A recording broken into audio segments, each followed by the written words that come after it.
You not New York if you don't dance when the call blasts. It's time to turn up the New York Culture Podcast. From music to culture to fashion lane. From the sports to the food to showtime on the train. And what's that? It's the New York Culture Podcast. And what's that? It's the New York Culture Podcast. And what's that? New York Culture Podcast. And what's that? It's the New York Culture Podcast. Welcome back to NY Culture Podcast with your girl ANDREA Maria and your boy YALA. Yeah, we're back again as promised. Another episode, another week. You know, got a lot to talk about. A lot of recaps. We can speak about our boy Fat Joe. Oh, yeah, I'm over him. He's in the news right now. I mean, we might as well just get straight to it, you know? Oh, yeah, so my boy Fat Joe, which, by the way, if anyone who knows me knows I've been a big Fat Joe fan since I was a kid. Mm-hmm. Big Terror Squad fan. If people have been following this podcast from the beginning, they know I interviewed him back in 2020. Actually, it was in 2020. So yeah, I've been a big fan of Fat Joe, and I always thank him for coming on to the show, but he played himself. So recently, I don't know if you guys know, Donald Trump came out with these new sneakers. Did you see them? Yeah, I know. They're like, I don't even know the name of it, but they're like some sort of high top sneaker. I'm not sure. Like gold. They're like gold, and I guess with like the American flag colors on it. Yeah, real Republican. So he put it out to like supposedly connect with the African American culture, and people think that they're gonna vote for him or rock with him because he's catering to the sneaker culture or something, like some fraud stuff. So that's exactly what Fat Joe did. He fell into the trap because, well, Fat Joe is like, I'm not a Trump supporter, but I'm a sneaker collector. Mm-hmm. No, you just fell into exactly what he said. Exactly what Trump said was going to happen. That's what you fell right into the trap. He's a diehard Democrat. He's not a fan of Trump. He's not a Trumper. He dislikes, he even went and said that he dislikes Trump. My thing is like, you be out here with the whole, for like the whole Hurricane Maria stuff, Fat Joe, you know, he was talking his stuff about Trump, this, that, and the third. And then now you're going to buy his sneakers. Well, according to him, he didn't buy them. He has them, right? Yeah, so they made sure to get them to him because they know he's a big sneaker collector. He says, but he's a sneaker collector. It's like he's a sneaker collector. He's into the art. So he kind of compared it to people that collect art and stuff like that. But so just in his words, he says thousands and thousands of sneakers, and him as a sneaker collector, he had to get his hands on the Trumps. He compared sneaker collectors to art collectors who may not support or be aware of an artist's politics. Mm-hmm. But you are aware. But you're very aware of what he has done. So I didn't. Especially the reason why you have to show up for Hurricane Maria is because how he turned his back on Puerto Rico. So that's one example. But that's like Kanye. I'm not saying I'm not a sneaker collector. I wear sneakers because I don't buy sneakers to keep them in boxes. Let's be for real. I'm a sneakerhead, different. Okay. I like that. So I always get whatever's hot. Try, growing up a little bit more lately.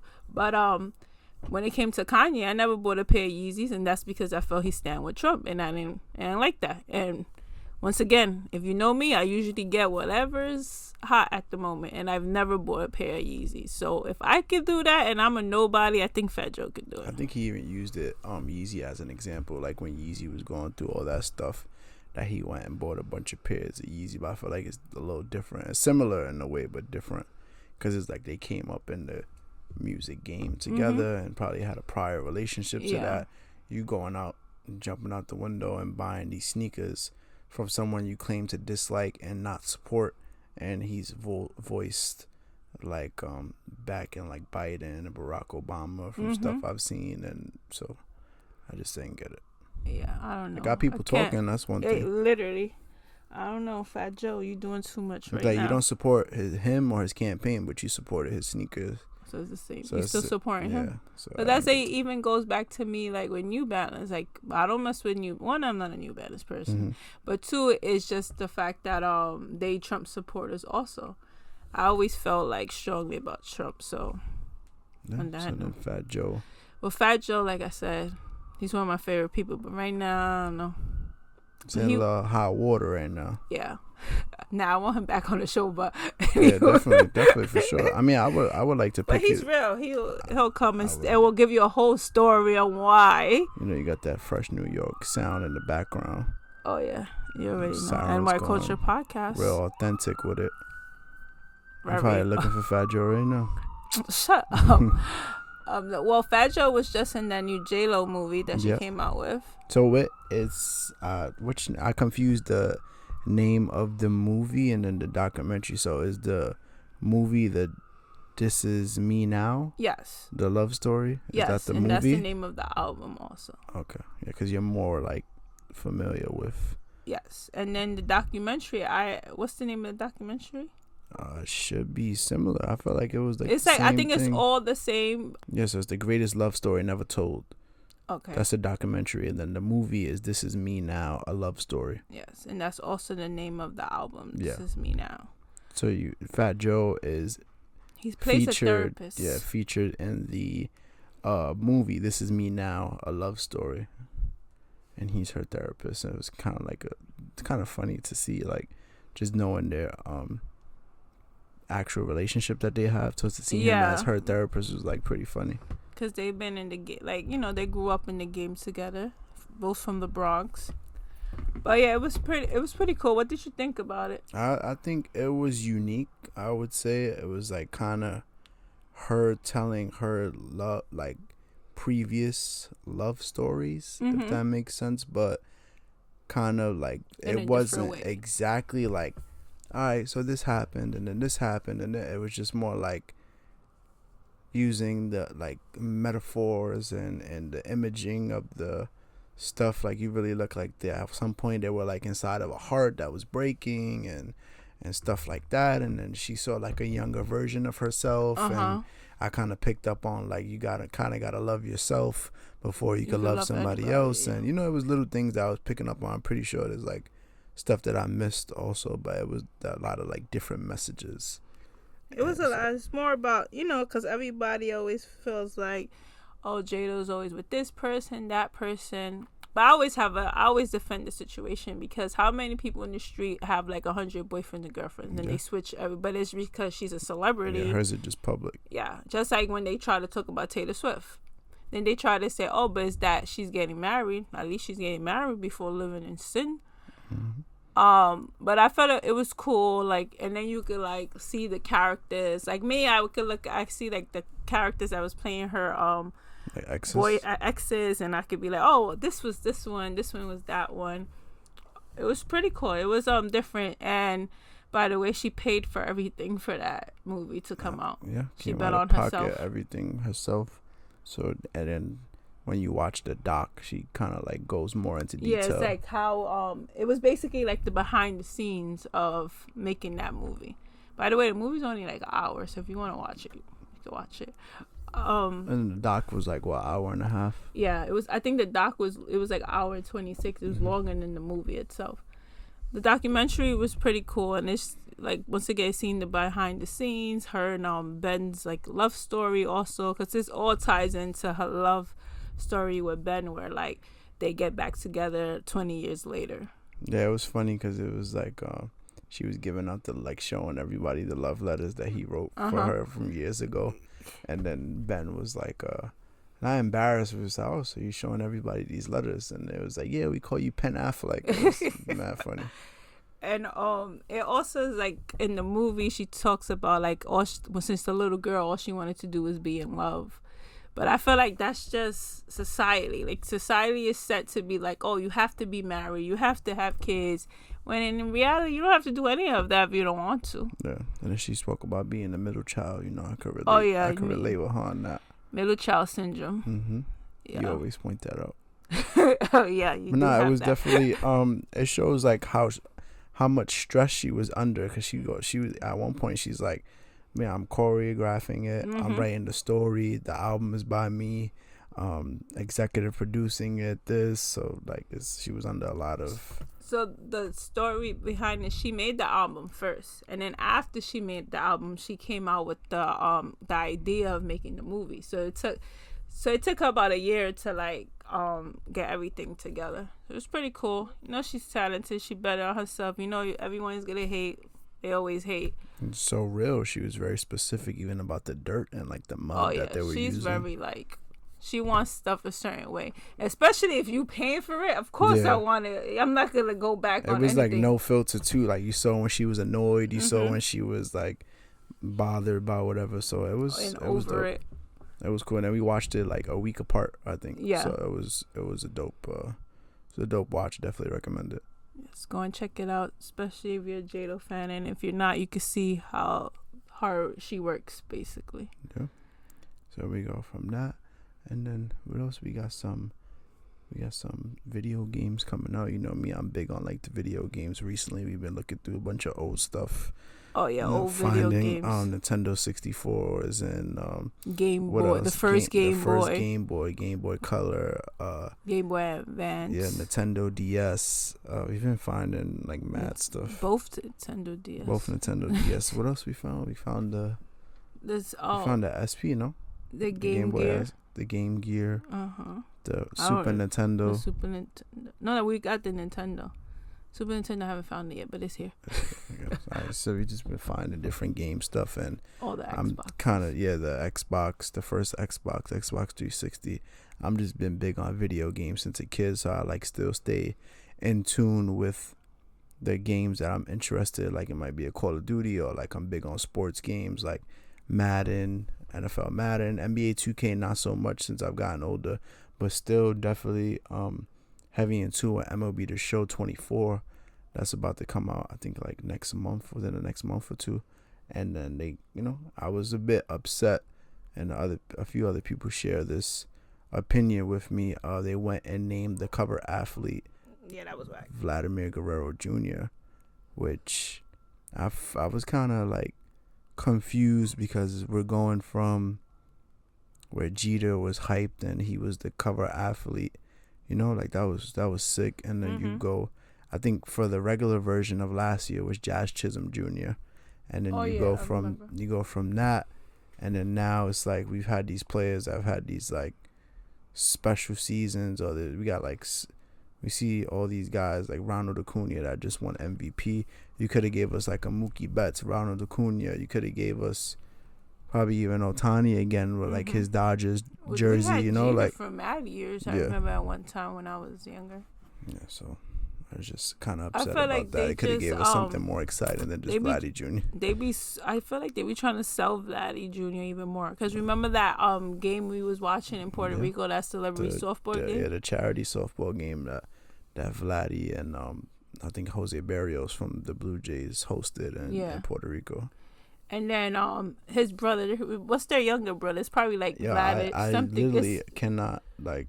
Well, his brother's also in the Mets. He's in the Mets. I think that's a different brother. He got picked up by the Mets. So he actually won the home run derby and won to go to the last round, right? He made it to the last round. I think it was Gabriel Guerrero. He made it to the last round, and instead of having him, because he's the one who made it to the last round, they have Vladimir Guerrero Jr.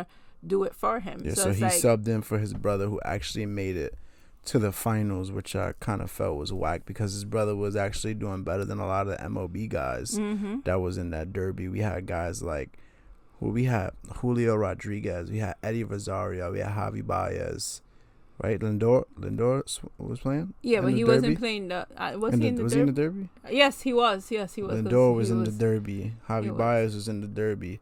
Who and else there was like Lourdes Gurriel Jr.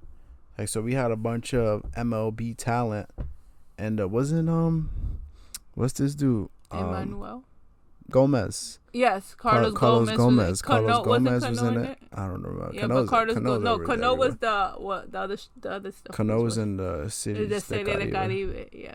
But yeah, it's pretty cool to watch actually, but it was just ended weird. Yeah, they went. That's because MLB posted videos of Vlad Jr. hitting all those home runs, and it's like, dang, I could have gave his brother some shine. Yeah, he would have never made it.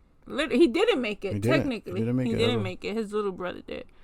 But back to the game, it's like now that new game Don't they have like a Jeter feature now? Like it's a whole. Yeah, so now, which I feel like they should have did in the last game year, they were since supposed to do it Jeter last was year. so big in the game. So what they're doing is they're pretty much giving us like moments from the Yankees to like recreate and MLB the show. So that's kind of, I'm looking forward to it. I'm not sure if it's just Jeter moments or if it's actually just like team moments, but it's like it's under it's called the story, the captain. They said MLB The Show 24 salutes the captain and all new storylines. Okay, so it's probably. So yeah, it says catch a train to the captain's most career-defining moment, starting with a trip through his 1995 to 2000 seasons, with more to come. So that should have came out last year when So that definitely should have been a part of the game last year. And I heard rumors that you may be able to play as like some of the other core four maybe for some moments, but I'm not sure how true that is. But definitely looking forward to the game. Not big on the cover, but I'll still end up getting it. But since we're on the topic of games, then we also have WWE 2K24 about to come out. WWE games have fell off big time since the old school games, like back in the day, WWE, like my the WWF, 2000. yeah, the WWF games, and oh wow, the game actually comes out tomorrow. Oh, it does? March 5th, yeah, WWE 2K24. They have Cody Rhodes as the cover athlete, and then there's another cover that has Rhea Ripley and Bianca Belair, and then there's the other one. They have the Legends of WrestleMania cover, which features, well, it doesn't feature Brock Lesnar anymore due to Stone Cold, the controversy and allegations, but it does feature The Rock, Stone Cold. It has Hulk Hogan, it has Andre the Giant, it has Bret Hart, it has Shawn Michaels, it has Triple H, so on. So it has like Becky Lynch, it has Roman Reigns, Bianca Belair, is that Undertaker? Undertaker, Rock. It's a pretty well detailed cover. So if Brock Lesnar was on it, they took him off because of the allegations against him and Vince McMahon.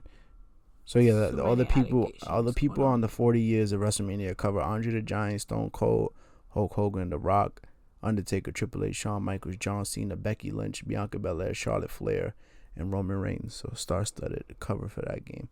Looking forward to it. I believe they have, similar to MLB The Show, they have a mode where you're recreating like WrestleMania matches from the 40 years. So definitely looking forward to that. That'll probably be why I get the game, just to get that cover and then to replay all the WrestleMania matches. I'm just curious because if they're not including Brock Lesnar, I wonder how, what happens if he was involved with, like, say one of his WrestleMania matches were featured in the matches that you're recreating. I wonder if they just took it out the game completely, or they probably took it out. There's WrestleMania moments that include Vince McMahon, so it's like, is Vince not even mentioned or in the game at all? You know what I'm saying? Maybe they are mentioned. They're just not putting them in the cover, because it's like, how are you gonna take Vince McMahon out of it? That's tough.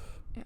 So that's kind of like another reason for me to get it, to see like if they really went that far to like exclude them from the game. So it's crazy.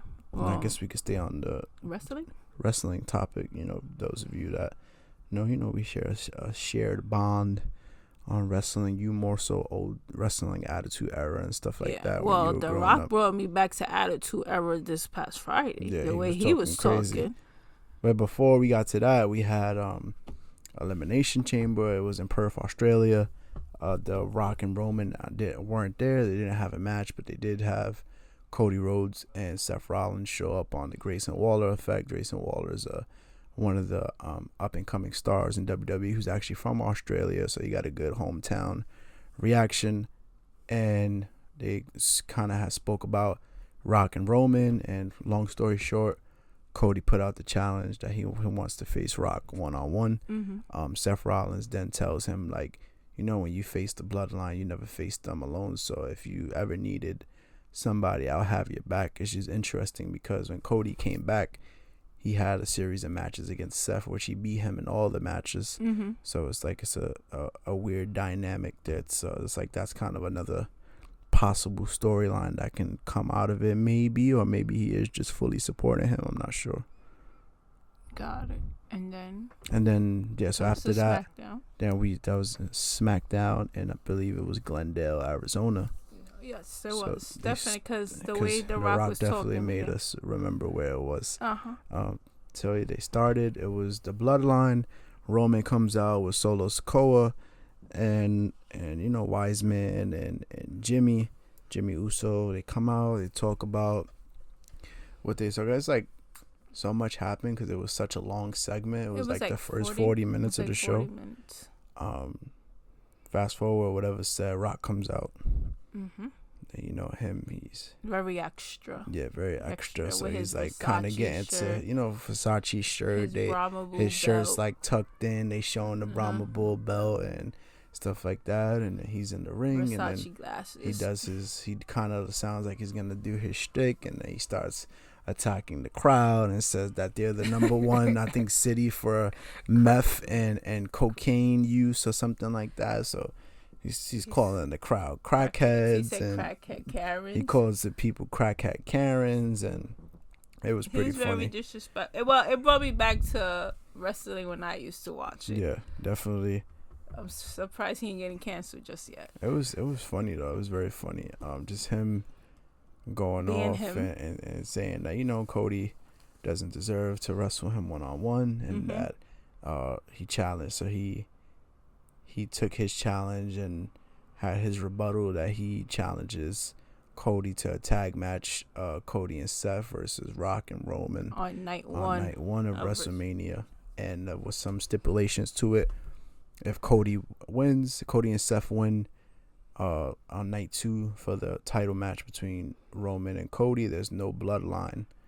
But they're barred from ringside. But if Roman and Rock win, then it's bloodline rules for the match on night 2. Yeah, so I'm pretty sure that'll just be a mess. They'll just screw over Cody the most they can. I don't know. I can't see like what'll happen. Like y'all go and y'all have. How does that? Well, we're a month away. Yeah.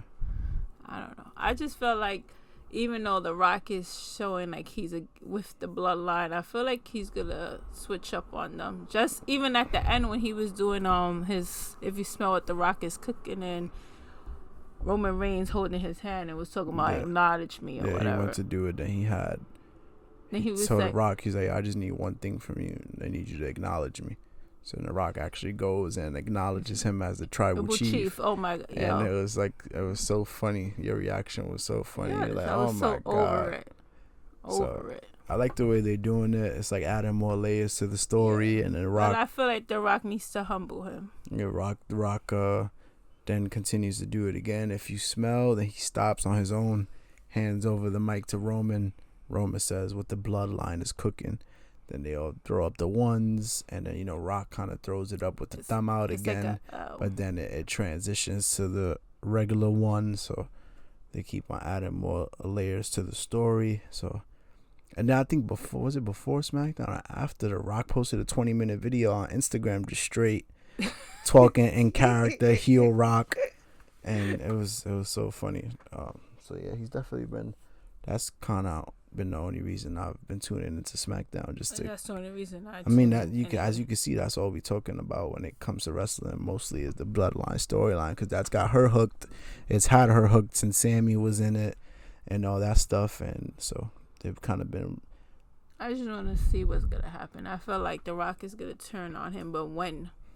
So it's like, do you cost Roman the title at Mania, and then do they drag it to next year's WrestleMania for us to get Rock versus Roman? Does it happen at SummerSlam? Does it? You know what I'm saying? I don't.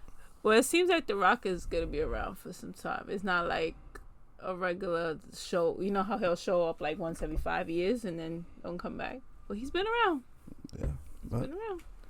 And there's not much else for neither of them to accomplish. Oh, he came back. He came at Triple H. Remember? Yeah. He was like, because he's on the board and he doesn't give a damn about any vice presidents or whatever, like Triple H and so on and so forth. So it was definitely very, very interesting. And then that was that for WWE. And then AEW had their pay-per-view last night. It was AEW Revolution.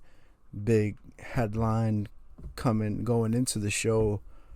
Sting announced his retirement. Revolution was his retirement match. Since he's been in AEW, he's been tagging up with a young wrestler named Darby Allin, who's pretty much just insane. Just like no cares for his body, would throw himself off of anything. He's not even like jacked up and a big guy. He's like skinny guy, just very agile, very fast. I just admire his love for wrestling and the business. Like, he'll really go and put his body through anything just for the entertainment of the fans and the love of the game, those may say. The pay-per-view also had a lot of other cool matches, like Eddie Kingston versus Bryan Danielson, or FTR versus Claudio and John Moxley of the BCC. You know, John Moxley, we always sing Wild Thing when he comes out. So that was dope. But the main event was Sting's last match. It was him and Darby Allin versus Matthew and Nicholas Jackson, the Young Bucks, who are like actual real life executive vice presidents of AEW, but now they're using it as a part of their characters. So like they're like heels, like really dragging the whole executive vice president stuff. So okay, it's been pretty interesting. That's basically what The Rock did the other night. Yeah, so it's kind of so that was that, and then we came to the main event. Ric Flair's kind of been along for the ride too, because him and Sting are very close. They had a lot of wrestling matches over the years, so you know it's funny to just see like Flair still just coming out at the age he's at. Remember his documentary we saw? Yeah. Oh my God. Where he said that he'll drink every day at 5 o'clock. Yes. And this is after recovering from all the hospitalization and stuff like that. Guy is wild. Yeah, he's insane. So then Sting. So Sting, the entrance was super, super dope. He came out with his sons, who were different versions of Sting. So his one son was like the Surfer Sting. The other son was like the NWO Wolfpack Sting with the red and black attire with the long hair and the long trench jacket. So that was pretty cool, like a real tribute to him. He came out to like one of his old theme songs. The match was pretty cool. He should have came out like the way he came out last. From the rafters? Yes. Yeah. I feel like he just probably wanted to really incorporate his sons into the entrance. Yeah, so that's... But for all that, they could have had the sons come out on the stage as the other versions of him, and then he could have came down from the rafters. I felt like had you saved that for his last entrance, that would have made it more meaningful. So that definitely would have been something dope. But yeah, so they ended up winning. They beat the Young Bucks in a crazy match where everyone's talking about the spot where Darby Allin jumps from the ladder onto the glass, and if you see the match, his back is literally like cut up so bad, and he finished the match, and you know they won. And you know Sting, it was kind of bittersweet because it's like it was the end, and then they had like 3 minutes, and this thing was talking, and then they ran out of pay-per-view time. So the pay-per-view ended, but he was still addressing the crowd. Yeah. But they were able to show like videos after. So it's pretty cool. It's pretty cool. I think it was like a 30, not even like a maybe 40-year career over. So that's another childhood. Yeah, like another childhood wrestler for a lot of people, just gone and done. They ended I think they ended like 29-0 in AEW. So he never lost in AEW. Oh, okay. He retired as a tag champion. They just vacated the tag championship. So cool. Pretty fun stuff. It was a fun pay-per-view, even though I did fall asleep during the main event and then woke up to them winning. So I actually have to go back and watch again. That happens though. The pay-per-views are like so long. They're like 4 hours, 4+ They're hours. They're longer than what they were when I was younger. Yeah, so I'm like fighting my sleep watching it, but yeah. So that's where we at with the world of wrestling. You know, the more we hear about the Bloodline storyline or anything else intriguing in WWE, we'll probably come on here and talk about. They said he's gonna be on this. They're gonna be in Dallas this Friday, so he'll be on there again this Friday. Yeah, that's when I tune in when I know The Rock is coming. Yeah. Or sometimes I miss it and we just have to go back. But then we also got to watch the WWE Rivals, the series that they do on like A&E. Oh yeah, when it was Rock versus Triple H. That was a good one. Yeah, they just started that back up again. I think it was every Sunday. Did they ever do Triple H and Mankind? I believe they did. Yeah, that's one of my favorite matches. Yeah, we gotta check it out. The whole series. I don't know what season now. Probably season 2, season 3. And then they do like double shows, so they'll do that, and then they'll do the documentary about the wrestlers. Like I was watching the one about Randy Orton, and I think it may have been Sergeant Slaughter this past Sunday. Yeah, pretty cool. So other than that, we got like some WNBA news that I was sharing with you. We were looking into Caitlin Clark, who's actually one of the most. That's the one that's breaking all those records. Yeah. She's actually like one of, if not the most exciting women's basketball player in college right now. She's got 17 triple doubles in her career. She broke the NCAA women's single season 3-pointer record. She broke what else? She broke Kelsey Plum's record for most points in Division I women's basketball history. I think she just passed Pete Maravich for the NCAA scoring record. That's man and woman, so that's super impressive. She's declared for WNBA draft, and if I'm not mistaken, the Indiana Fever have the first pick, so it's looking like she may go there. And we just started getting into WNBA more. Yeah. We didn't even mention that. We went to the game. Yeah, so I was just about to say. When we was doing our recaps. Yeah, so we went to about 2 games. See, we felt like we didn't do anything last year, but we actually did stuff. Leaving stuff out, right? We went to 2 games. We went to the playoff game. Yeah, I think we lost one, and we won. We won the first one we went to. We lost the second one. I think we were playing Connecticut, right? Connecticut Sun. Yeah. So. It was Connecticut. So yeah, Caitlin Clark. Since she may be heading to the Indiana Fever. The possibility of her going there has like damn near doubled the ticket like prices, since they believe that they may be getting her in the draft. That's like WrestleMania. You could have found see at least upper deck for like, what was it? The first time we checked was like 200. Now it's probably skyrocketed with The Rock being added to. Yeah, because now he officially they haven't taken. They haven't announced it. Yeah, because Cody Rhodes. Has to. I think they may be all there on Friday. So. Someone's getting slapped on Friday. Yeah. If they're all together. And then The Rock will talk about the Cody Crybabies. He's made a shirt, Cody Crybabies, and it's a picture of him slapping Cody on a t-shirt.